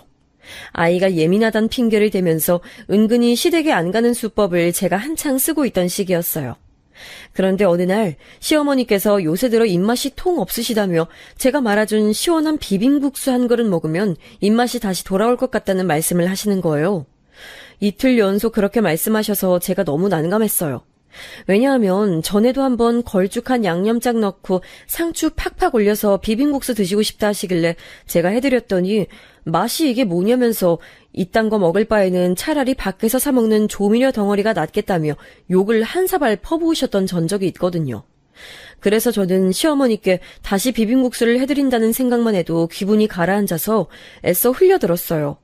식사가 안 땡기실 때는 상큼한 과일 같은 거 드셔도 좋다는 조언만 드리면서요. 그러고 나서 일단락된 줄 알았는데 사흘 뒤에 시어머니께서 화가 난 목소리로 연락을 주셨어요. 당신께서 가만히 생각해보니까 저의 태도가 너무 열받으셨나 봐요. 뻔히 자기 시어미가 집에서 만든 비빔국수 먹고 싶다는 거 눈치챘으면서 모르쇠로 일관한 것이 너무 괘씸하다고 하셨네요. 솔직히 맛에 자신이 없어서 타박만 들을 것 같다고 말씀드렸더니 음식은 맛보다 정성이라고 하시대요. 분명히 일전에는 맛대가리 없는 것보다 짜증나는 건 없다고 하시면서 저를 무섭게 째려보셨으면서 남편은 저한테 그까지 비빔국수 해드리는 게 뭐가 그리 어렵냐고 하면서 자기 모친이 비빔국수 스스로 못해 드셔서 그러는 게 아니라 며느리의 정성이 담긴 손맛을 느끼고 싶어 하신다는 걸 모르냐는 논리로 저를 힐난했어요. 상황이 이렇게 되자 저도 이까지 비빔국수 하나가 뭐라고 왈가왈부 말들이 나오나 싶어져서 그냥 시어머니께 비빔국수 해드리겠다고 제가 내일 점심때 대구로 가겠다고 그랬습니다. 그런데 시어머니께서는 저희 집으로 당신이 직접 오겠다고 하시더군요.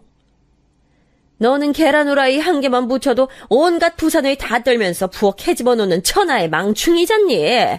엊그제 우리 집 부엌을 싹 다 락스물 타다가 닦아놨는데 네가 이리저리 더럽혀놓고 뒷정리도 제대로 안 하고 도망갈 생각을 하면 내가 벌써 머리가 아파. 너희 집으로 내가 가는 게 낫지. 태연이는 비빔국수 같은 거 아직 못 먹잖아. 내가 우리 손자 먹일 꼬마김밥 몇 줄 싸가련다. 애는 그거 먹이면 되겠고. 네? 어머님께서 아이 먹일 걸 싸우시겠다고요? 안 그래도 내일 오후 간식 애한테 뭘 줘야 하나 생각 중이었는데 고민을 덜었네요. 감사해요, 어머님. 그럼 내일 뵐게요. 저희 집으로 오시는 건 가만 보니까 오랜만이네요. 저는 왠지 시어머니의 말씀에 기분이 나아졌던 듯 싶어요. 시어머니라면 저에게 락슨물로 시댁 청소 빡빡하라고 시키시고도 남으셨을 분인데 직접 부엌이나마 청소를 하셨다고 하니까 괜히 웃음이 났었죠. 제가 도대체 언제 부엌을 쓰고 나서 뒷정리를 제대로 안 했다는 것인지 모르겠지만 제가 청소노동에서 한 차례 벗어났다는 것과 저희 아들 먹이실 것을 직접 시어머니께서 준비해 오신다는 것에 나름 즐거웠죠. 시어머니께서 혼자 저희 집으로 방문하시는 건 근 반년 만이기도 했고요. 비빔국수 맛있게 해드리려고 이리저리 요리법 찾아보면서 미리 양념장 만들어다가 냉장고에 전날 숙성까지 해뒀었네요. 무탈한 하루가 펼쳐질 줄로만 알고 그리했어요. 대망의 시어머니 방문 당일 제가 미리 어르고 달래놓고 다 해놨었건만 저희 아들이 또다시 도리 없이 시어머니를 보자마자 칭얼거리기 시작했어요. 제 다리에 꼭 달라붙어서는 고사리 같은 손가락으로 시어머니를 가리키며 나갔으면 좋겠다 이렇게 자꾸만 중얼거리는 거예요. 그러자 제 얼굴이 화끈거렸고 뭐라 설명할 수 없는 민망함이 차올라서 얼른 아들을 품에 안고서는 그러면 못 쓴다고 혼을 내줬죠. 시어머니께서는 기분이 몹시 상하셨는지 입술을 꽉 깨무신 채로 저희 모자를 흘겨보셨고요. 어영부영 면 삶다가 비빔국수 차려냈고요. 인터넷에서 본 대로 예쁘게 채소 고명까지 올렸는데 자리에 앉으신 시어머니께서는 입을 삐죽대시며 툴툴거리셨어요. 에휴, 어디서 본 건 있어가지고 이런 식으로 꾸민 모양인데 속빈 강정은 아니겠지? 자기 어린 자식 하나 똑바로 교육 못 시키는 걸 보면 영 미덥지가 않어. 강남에서 대박친 국수집에서 사용하는 비법이라고 인터넷에 나와 있길래 그거 보고 따라해봤어요. 맛은 있을 거예요. 그보다 어머님, 태연이가 꼬마 김밥에 관심을 보이네요. 알록달록하게 예쁜 모양이 아이 눈에도 맛있어 보이나 봐요. 시어머니께서 작은 락앤락통에 꼬마 김밥을 싸오셨는데 동네 미용실 사장님한테서 쉽고 빠르게 김밥 싸는 법이라면서 배운 거라고 하셨어요. 크기가 작아서 먹기 편해 보였고 무엇보다 내용물이 가득 차 있어서 풍성해 보였는데요. 호기심을 보이는 저희 아들의 입에다가 꼬마 김밥을 하나 넣어줬는데 잠시 후 아이가 얼굴을 찌푸리더군요. 느리게 우물거리면서 지지 이러는 걸로 봐서는 싫어하는 맛이 느껴진 모양이었어요. 비빔국수를 한 젓가락 먹기 시작했던 참이라 제가 무심코 손바닥을 아이 턱에 갖다 댔고 그렇게 저희 아들이 퇴퇴 뱉어낸 걸 받아냈지요. 가만 보니까 당근 때문에 그런 것 같더라고요. 저는 국수가 맛있게 잘 돼서 다행이라는 생각을 하며 꼬마김밥에 든 당근을 젓가락으로 쏙쏙 빼는 작업을 시작했어요. 그래야 저희 아들이 먹을 수 있을 테니까요. 그런데 그 사이에 아이가 또 손가락질을 하면서 시어머니를 향해 할망구야 이렇게 웅얼거렸어요. 제 심장이 철렁 내려앉았죠. 도대체 그런 말은 어디서 배워다가 쓰는 건지 알 도리가 없어서 저는 시어머니께 죄송하다고 아이가 이런저런 말들을 써보고 싶어하는 한창 때라서 이런 것 같다고 말씀을 드렸고요. 시어머니께서는 국수를 후루룩 하시다가 멈칫하신 상태였어요. 제가 당근을 다 빼낸 꼬마김밥을 이윽고 저희 아들의 입에 쏙 넣어주려는 순간 거센 호통이 들려왔습니다. 너 지금 이게 아까부터 뭐하는 짓이야? 버르장머리 하나 없이 이게 뭐하는 개짓거리냐고? 네? 어머님, 제가 뭘 어쨌다고 그러시는 건가요? 아이가 아무래도 당근을 잘 못 먹는 것 같아서 빼고 있는 것 뿐인데요. 그거 다 채 썰어다가 기름 둘러서 달달 볶고 김밥에 넣은 내 정성은 생각 안 하니? 애가 안 먹으면 그걸로 장땡이야?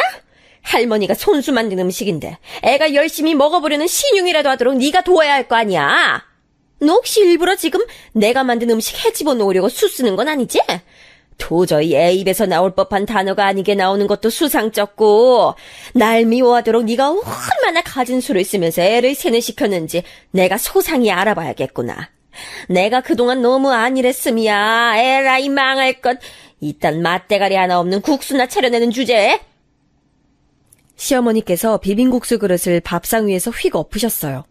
면을 빨리 잡수시는 터라 이미 반절 이상 없어져 있었기에 쏟아져 나온 건 얼마 되지 않았지만 그 광경을 보자 삽시간에 눈물이 핑 돌더군요. 음식을 만든 사람의 노력을 운운하신 분께서 왜 제가 직접 전달부터 신경 써서 만든 음식을 이리도 매정하게 내팽개치실 수 있었던 걸까요? 저는 아이가 이런 비교육적인 현장을 보면 안 될 것 같아서 일단 방에다가 데려다 놓으려고 했어요. 그런데 그때 저희 아들이 마침 시어머니를 똑바로 보면서 인상을 팍 쓰고는 당장이라도 울음을 터뜨리려는 듯 칭얼대기 시작한 거예요. 그러자 시어머니께서는 더욱 화가 나셨는지 저희 아들 보고 당장 뚝 그치라면서 윽박을 지르셨고요. 아이가 무서워하는 것 같아서 얼른 품에 안고 방에다가 데려다 놨어요. 장난감들을 보자 금세 안정이 됐는지 표정이 풀렸길래 잠시만 거기 있으라 해놓고서 저는 다시 난장판이 된 곳으로 갔고요. 시어머니께 이건 옳지 못하셨다고 잘 말씀드릴 참이었어요. 그런데 시어머니께서 제가 자리로 돌아오자마자 저의 몫이었던 국수 그릇을 집으시더니 그걸 저한테 날리셨어요. 저는 외마디 비명을 지르며 제 옷을 몽땅 더럽히고서는 바닥에 떨어진 국수 그릇을 멍하게 쳐다봤고요. 어머님, 정말 너무하시는 거 아닌가요? 오늘 뭐 기분 나쁘신 일 있으셨어요? 대체 왜 이러시는 거예요? 아까 아이가 겁먹은 것도 못 보셨냐고요? 뭐야? 뭐가 어쩌고 저째? 당장에 가타부타 말 않고서 죄송합니다. 제가 잘못한 걸 일러주시면 배우겠습니다. 이렇게 나와도 시원치 않을 판국에 네가 지금 뭐라고 짓거려대는 거야? 감히 어디다 대고 소리를 질러? 오호라, 네가 오늘 아주 나를 잡았다 이건디? 한동안 내가 네 방만함을 봐줬더니 이렇게 기가 살아서 멋대로 굴 줄 내가 어느 정도 예상은 했다만 자기 할머니를 공경하지 못하도록 자식 교육을 더럽고 악랄하게 시켜놓고서는 이제 밥상머리 교육까지 거지같이 하고 있어? 네가 그러고도 정신 똑바로 박힌 아이 엄마라고 할 수 있겠니? 아이가 어린이집에서 어떻게 뭘 배우는지, 어떤 것에 호기심을 보이고 습득이 빠른지 그런 걸 다 잡아내지 못한 제가 부족한 엄마인 건 맞아요. 네, 이런 부분 인정하겠습니다. 하지만 저는 맹세코 제 아들한테 어머님 미워하라고 시킨 적도 없고 조종한 적도 없어요. 되려 아이 앞에서 어머님을 안 좋게 얘기했던 사람이라면 엄마인 제가 아니라 아이 아빠일 테죠. 네가 지금 하다 못해서 나랑 내 아들 사이를 이간질하려고 들어? 그런 추잡스러운 짓까지 시도를 하고 있는 거니? 뻔뻔하게 내 바로 앞에서? 너 앞으로 애 교육에서 일절 손 떼라. 너같이 못 배워먹은 집구석에서 자란 반푼이가 애초에 우리 집안의 핏줄을 가리킨다는 것 자체가 어불성설이었어. 지금까지 대체 애새끼 교육을 어떻게 시켜놨길래 이 지경이 이 꼴이냐고? 말씀을 이어가다 보니 점층적으로 분노에 차신 시어머니께서는 저희 아들을 겨냥해 애새끼라고 지칭하셨고 제가 그것에 너무 화가 나서 눈에 힘주고 주먹을 꽉 쥔 채로 시어머니를 똑바로 쳐다봤어요. 그리고 그 다음 순간 제 오른뺨에 거세게 장렬하는 고통을 느껴야 했습니다. 손을 번쩍 치켜드신 시어머니께서 제 뺨을 그대로 후려치신 것이었죠. 머리가 웅웅 울려댔고 사고회로가 정지돼서 저는 돌아간 고개를 가만히 둔 채 멍하게 있었어요. 시어머니께서는 처음부터 제가 마음에 안 들었고 못 믿어왔는데 갈수록 부족한 모습을 보게 돼서 열불이 터진다는 혼잣말을 하고 계셨어요. 앞으로는 작정하고 저를 개념이 넘치는 며느리로 개조시킬 거라면서 비릿한 미소를 지으시더군요. 맞아서 돌아갔던 고개를 천천히 바로 하면서 시어머니의 그 미소를 발견한 제가 금세 따라서 미소를 짓고 말았습니다. 그 짧은 찰나에 제가 그간 유지해왔던 이성의 끈이라는 것이 뚝 끊겼거든요. 인내라는 이름으로 유지해왔던 그것, 지난 시간 동안 참고 또 참고만 살아온 제 자신이 너무 비참하고 초라하게 느껴져서 그냥 끊어버리기로 했어요. 아이한테 부끄러운 모습을 보이는 엄마로 계속 살고 싶지도 않았고요. 시어머니께서는 비빔국수도 똑바로 못 만들고 자식 교육도 똑바로 못 시키는 주제에 뭘 기분 나쁘게 실실 웃고 있냐면서 저에게 한마디 날리셨는데 제가 그 소리 듣자마자 오른손을 들어 올렸어요. 그리고는 조금의 망설임도 없이 감히 시어머니의 뺨을 쳐버렸습니다. 이로써 돌아올 수 없는 강을 건너게 됐죠. 두렵지 않았고 후련함만 있어서 스스로가 놀라웠어요. 알 수 없는 고향감이 제 속에서 스멀스멀 차오르더군요. 너 지금 무슨 짓을 저지르는 거야? 이게 머리가 아예 돌아버렸나? 어디 시어미에게 손찌검을 하는 하극상을 벌여! 네가 정녕 세상 하직하고 싶어서 이러니? 내가 지금 당장이라도 우리 집안에서 쫓아낼 수 있어. 이혼당하고 싶지 않으면 무릎 꿇고 잘못을 빌어. 홧김에 눈 돌아서 실수한 건 내가 너그러이 눈 감아주마. 저는 그럴 생각이 없는데 왜 자꾸 혼자 북치고 장구치고 다 하세요. 제가 전부터 생각한 건데 어머님은 일반인으로 사시기엔 아까운 인재예요. 개그맨 같은 거 하셨으면 잘 나가셨을 것 같은데 일단 철판 깔고 말씀하시는 걸 잘하니까 기본 조건을 갖추신 셈이죠. 저도 모르게 말이 술술 나가고 말았어요. 그동안은 밤에 자려고 누웠는데도 가슴이 너무 답답해서 잠이 안 올 때 머릿속으로만 상상해왔던 속 시원한 일침이었는데요. 드디어 현실에서 제가 제 입을 통해 제 목소리를 낸 순간이었죠. 한번 터뜨리고 나니까 그 다음은 쉽더군요. 이래서 뭐든 처음이 어렵지 두 번은 안 어렵다는 말이 있나 봐요. 예상치 못한 저의 반응에 깜짝 놀라신 시어머니의 넋이 나간 얼굴을 보며 제가 신랄하게 말했죠. 자꾸 비빔국수 어쩌고 그러시는데 아까 자리에 앉자마자 순식간에 후루룩거리면서 잘 드시는 분은 그러면 어머님이 아니라 잠시 왔다 간 쌍둥이라도 되나 보죠? 뱃속에 두둑하게 비빔국수 넣어두고선 맛지적 하시는 거 너무 설득력 없어요. 자식 교육을 제가 못 시켰다고요? 아, 죄송해요. 아무리 똑바로 교육시켜 놓으면 뭐래요. 인성 파탄난 자기 할머니만 보면 애가 경기를 일으키며 거부감을 느끼는데 이걸 제가 어떻게 통제해요. 원래 어린애들은 솔직하고 보는 눈이 순수해서 나쁘고 좋은 거 구분 잘하거든요. 자기 할머니가 마귀 할멈으로 보인다는데 제가 이걸 어떻게 교육시키겠냐고요. 마귀 할멈이 개가천선하는 게 맞는 순서 아닐까요? 어떻게 생각하세요? 말을 마치고 나서 제 양손이 덜덜 떨리고 있었는데 이건 무서워서 그런 게 아니라 흥분으로 나타난 현상이었어요. 갑자기 될 대로 되라는 생각을 하고 나니까 더 이상 꺼려질 것도 없어서 저를 향해 눈을 사납게 치켜뜨시는 시어머니의 표정도 두렵지 않게 느껴졌고 이혼이라는 단어에도 평안하기만 했죠. 네가 밀쳐 날뛰는구나. 이게 바로 네 본색이었던 거야. 근본이 천해 보이더니 역시나 내가 이럴 줄 알았지. 이혼당하고 싶어서 너 환장이라도 했니? 내 말이면 꿈뻑 죽는 우리 아들을 알면서도 네가 이렇게 까분다 이거지? 뭐요? 그 마마보이요? 자기 엄마 말이면 꿈뻑 죽는 남자를 매력있다는 여자도 세상에 있을까요? 저랑 이혼하고 나면 과연 새 여자 만나서 재혼이나 할 수 있을까요? 아직도 현실 파악을 못하셨네요.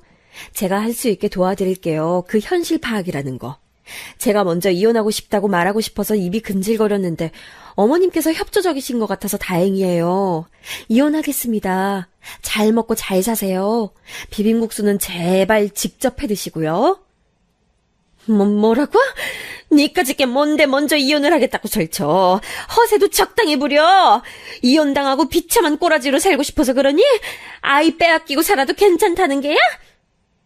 제가 아이를 왜 뺏겨요? 어머님은 참 여러 방면에서 현실 파악을 못하시는 분이네요. 아이가 어리면 말이죠. 만약에 엄마 쪽이 유책 배우자여도 아이를 직접 맡아 키울 수 있는 양육권은 아빠가 아니라 엄마한테 가요. 대한민국 법이 그래요. 아이의 엄마라면 아이를 직접 키우겠지만 아빠일 경우 회사를 다니느라 바빠서 그 조부모가 아이를 키울 거라고 판단하거든요. 꽤 정확하죠? 자, 그렇다면 저랑 어머님의 대결인데 아무래도 법원에서는 아이가 경기 일으키는 마귀 할멈보다 생모인 저의 손을 들어줄 것 같아요. 어머님은 어떻게 보세요? 제 생각에 이의 있으세요? 네가 어떻게 그런 것들을 다 알고서 말을 이렇게 청산유수로 반푼이 주제에 나한테 눈 똑바로 뜨고 말을 따박따박. 이건 도무지 말이 안 돼. 시어머니께서는 저한테 뺨을 맞으셨던 직후보다도 더 충격에 휩싸이신 얼굴이 되셨어요. 지금까지는 당신께서 밟으면 밟는 대로 한껏 밟히며 웅크리고 있었던 소심한 답답이가 고개 빳빳하게 들고 반박할 수 없는 말만 해대고 있었으니 얼마나 당황스럽고 놀라셨겠어요. 현기증이 나셨는지 손으로 머리를 잡고 비틀대셨는데 그때 마침 방에서 저희 아들이 작게 우는 소리가 들려와서 제가 얼른 그쪽으로 향했습니다. 장난감을 가지고 놀다가 잠이 와서 칭얼대며 저를 찾은 것이었지요. 아이를 침대에 눕혀줬는데 시어머니께서 집을 나서시는 소리가 들려왔어요. 현관문 도어락 작동음을 들으며 저는 피식 웃었죠. 이제 무서울 것 없고 저에겐 오로지 직진만 남았다는 굳센 다짐을 재차하였답니다. 시어머니께서 저한테 된통 역공을 당하고 발길을 돌리셨으니 시댁이 어떻게 됐겠어요? 완전히 뒤집어졌겠죠. 시아버지랑 시누이는 둘 다 제가 그런 식으로 시어머니께 대들고 이혼 선언을 했다는 게 도저히 믿어지지 않는다면서 제게 확인을 요청해 왔어요. 그래서 제가 덤덤하게 말씀드렸죠. 하여간에 이혼할 거니까 그런 줄 아시라고요. 그랬더니 이제 난리가 난 거예요. 설마 제가 진짜로 이혼을 작정할 줄이야. 모두가 상상도 못했으니까요. 시누이가 저에게 연락을 하더니 전에 없이 살가운 목소리를 내며 말했어요. 어머나, 우리 올케 지렁이도 밟으면 꿈틀한다더니 미처 몰랐던 의외의 면모를 지니고 있었네. 내가 우리 올케한테 이런 화끈한 면이 있는 줄 알았다면 진작 친하게 지냈을 텐데. 따로 만나서 카페도 가고 말이야. 그래서 말인데 우리 앞으로는 따로 친분 쌓으면서 잘 지내볼까? 이혼이라는 소린 넣어두고 우리 엄마가 괴팍해서 그렇지 진심이 아닐 때가 많으신 분이라는 거 우리 똑똑한 올케는 다 알고 있지? 지난 날은 잊고 앞으로 새로운 추억들 쌓아가자. 이상한 소리 하시는 건 모녀가 똑같네요. 뜬구름이나 잡는 어이없는 화법이 모전 여전이었군요. 이제 와서 저한테 신경 쓰실 필요 없어요. 그리고 본인이나 잘하셔야 하지 않을까요? 비혼주의자도 아니고 결혼을 꿈꾸시는데 남자를 만나는 족족 차이시잖아요. 저한테 이러실 시간에 밖에 나가서 소개팅이라도 한 번 더 하세요. 그러시다가 정말 노처녀로 늙어 죽으실까봐 염려되네요. 저는 웃음기 하나 없는 목소리로 진지하게 신우이를 향해 더없이 속 시원한 일침을 날려줬어요. 그간의 채증이 확 사라지는 순간이었다고나 할까요? 약이 바짝 오른 신우이가 저한테 반박을 하려고 애썼지만 나오는 말들은 모두 불분명한 신음뿐이었고요. 전화를 끊자마자 저는 신우이 번호를 차단했어요. 이미 시어머니 번호는 차단돼 있었고요. 진작에 이럴 것을 지금까지 못하러 시댁 식구들 눈치 봐가며 착한 며느리, 착한 올케가 되려고 굽신거렸는지 아무런 수확도 없던 것을 괜한 노력을 해온 제 자신에 대해 비웃음이 나왔고 지금이라도 태세 전환을 하기를 잘했다며 스스로를 다독이기도 했네요. 이런 사태가 터지는 동안 남편은 어땠냐고요? 처음엔 저한테 몹시 화를 내면서 제가 시어머니께 사과를 드려야 한다고 주장했어요. 어디 감히 며느리 주제에 시어머니의 뺨을 치냐면서 제가 정신이 나간 거라고 그랬죠. 글쎄, 이제 더 이상 내 시어머니도 아닌데 내가 그렇게 신경 써야 하는지 모르겠네. 내 시어머니 아니고 오빠 엄마니까 앞으로 오빠가 알아서 신경 써. 나한테 말하지 말고. 아, 오빠랑 나도 부부로 살 날이 얼마 안 남았구나. 이혼 전까지 비록 짧은 기간이나마 우리 싸우지 말고 지내자. 아이한테 좋은 모습 보여줘야 할 거 아니야. 안 그래? 너 진짜 나랑 이혼하려고 그래? 왜 쓸데없는 고집을 피워? 넌 네 생각만 하냐? 내 생각 안 해? 고래 싸움에 등 터지게 된 새우, 그게 난데 너는 내 입장은 고려 안 해주는 거냐고. 난 고래인 적이 없었는데 그렇게 말하니까 억울하다. 근데 오빠 이거 하나만 알아도 오빠가 처신만 잘했어도 여기까지 안 왔다는 거. 난 이제 오빠한테 더 실망할 것도 없어서 인간적인 신뢰를 다 잃어버린 상태야. 더 추해지지 말고 이혼하자. 저를 향해 고압적으로 나왔던 남편은 제가 덤덤하게 이혼 입장을 밝히자 많이 놀랐는지 자세를 숙였어요. 자기가 시댁에 가서 다 정리하고 오겠다면서 제가 시키지도 않은 짓을 멋대로 했고요. 그런데 시댁에서 뭔 사달을 벌인 것인지 갑자기 시아버지와 시어머니의 부부싸움으로 번졌다네요. 시아버지께서는 이 모든 게 도가 지나친 시어머니의 횡포 때문이라고 하셨고 시어머니께서는 집안 대소사에 하등 도움 안 되는 존재가 바로 시아버지라고 맞서셨다죠. 그 와중에 시누이는 이게 다 정신 나간 올케 때문이라고 하면서 제 탓을 했고요. 친척분들도 그때 와 계셨는데 서로 한마디씩 얹었다가 점차 아수라장으로 번져갔고 그 광경을 보면서 남편도 학을 뗀 거죠. 미안하다. 내가 다 잘못했어. 네가 참하고 순종적인 아내이자 며느리로 살길 바랐던 내 욕심이 솔직히 있었기 때문에 그간 방관해왔고 결혼 반대하셨던 엄마한테 죄송하기도 해서 며느리 꽉 잡고 사는 시어머니의 역할을 들이면 그걸로 혹시 보답하는 게 아닐까 싶은 생각도 있었어. 내가 멍청했던 거지. 회사 일 바쁘다는 핑계로 일부러 집안일에 상관 안 하며 외면해왔고 네가 얼마나 외롭고 힘든 시간 지나왔는지 이제서야 내가 조금 알 것 같아.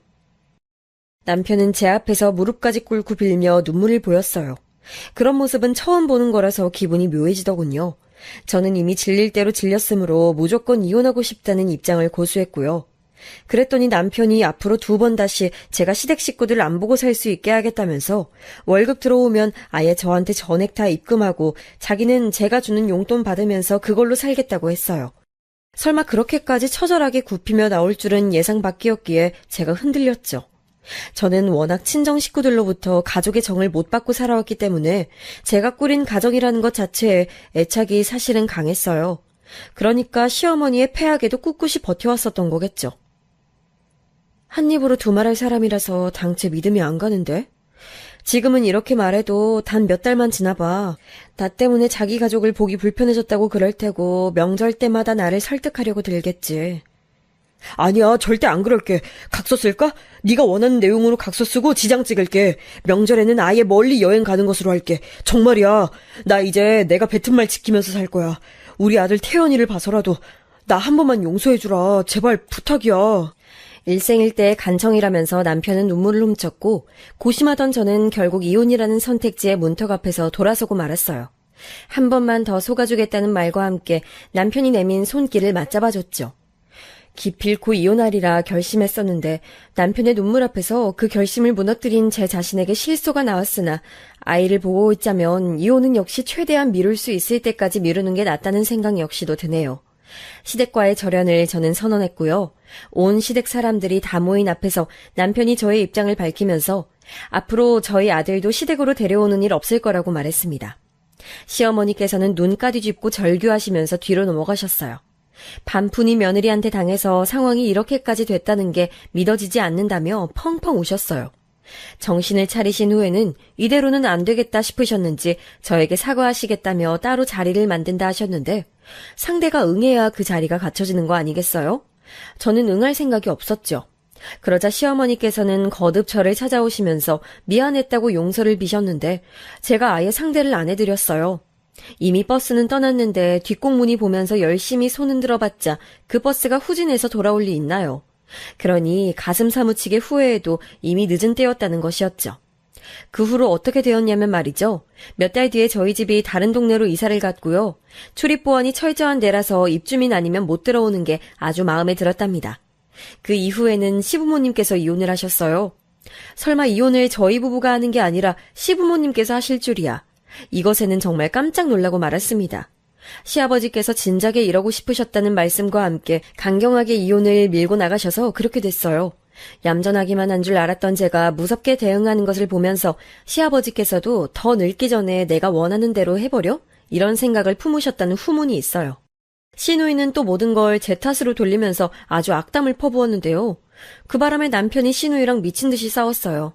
원래 친한 적도 없었지만 남매가 그걸 계기로 완전히 절연 수준으로 가버렸죠.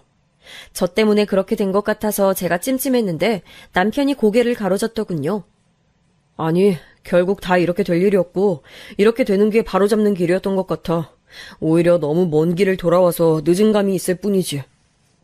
저를 향해 저주에 가까운 악담을 퍼부었던 시누이는 참고로 지금까지도 결혼은커녕 남자친구도 못 사귄 상태랍니다.